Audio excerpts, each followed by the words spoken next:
Hi friends, నోరూరించే ఎంతో రుచికరమైనటువంటి కొబ్బరి లడ్డు తయారీ విధానం ఈరోజు మనం తెలుసుకుందాం. ముందుగా ఒక 1 కేజీ వరకు మంచి కొబ్బరి, ఫ్రెష్ కొబ్బరి తీసుకొని మిక్సీ వేసుకుందాం. ఇప్పుడు స్టవ్ మీద ఒక ప్యాన్ పెట్టుకొని 1/2 కేజీ మంచి బెల్లం పాకం కోసం రెడీ చేసుకుందాం. బెల్లం త్వరగా కరగడం కోసం మనం కొంచెం వాటర్ అయితే వేసుకుందాం. సో మనకి వాటర్ వలన మనకి పాకం త్వరగా పడుతుందన్నమాట. చూడండి ఫ్రెండ్స్, మెల్లగా బెల్లం మొత్తం కరుగుతుంది.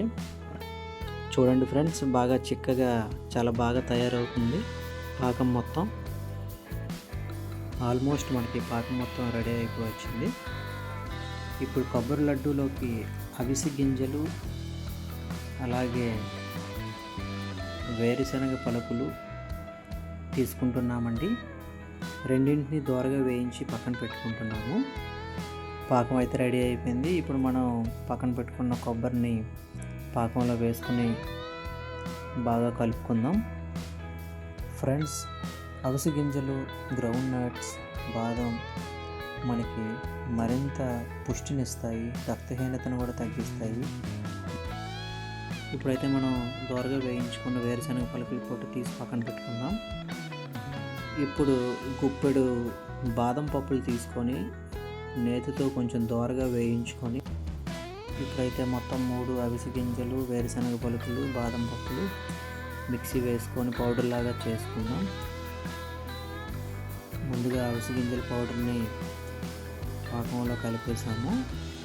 అవిసె గింజలని ఫ్లెక్సీ సీడ్స్ అని కూడా అంటారు. ఎవరికైనా తెలియకపోతే చెప్తున్నాను, ఫ్లెక్సీ సీడ్స్ అని కూడా అంటారు.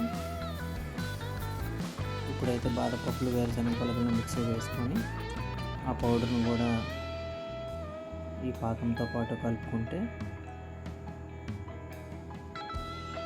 కరెక్ట్గా 5 నిమిషాల్లో మనకి ఎంతో రుచికరమైనటువంటి, ఆరోగ్యానికి ఎంతో మేలు చేసేటటువంటి కొబ్బరి లడ్డు తయారైంది. పళ్ళెంలోకి తీసుకొని కాస్త చల్లారాక మనం ఉండలుగా చుట్టుకొని ఒక బాక్స్లో స్టోర్ చేసుకుంటే ఈజీగా 2-3 వీక్స్ వరకు మనకి వస్తాయి. ఫ్రిడ్జ్లో కూడా పెట్టుకోవచ్చు. చాలా సింపుల్గా తయారైంది కదా ఫ్రెండ్స్ స్వీట్. మరొక వీడియోతో మళ్ళీ కలుద్దాం. Thank you friends.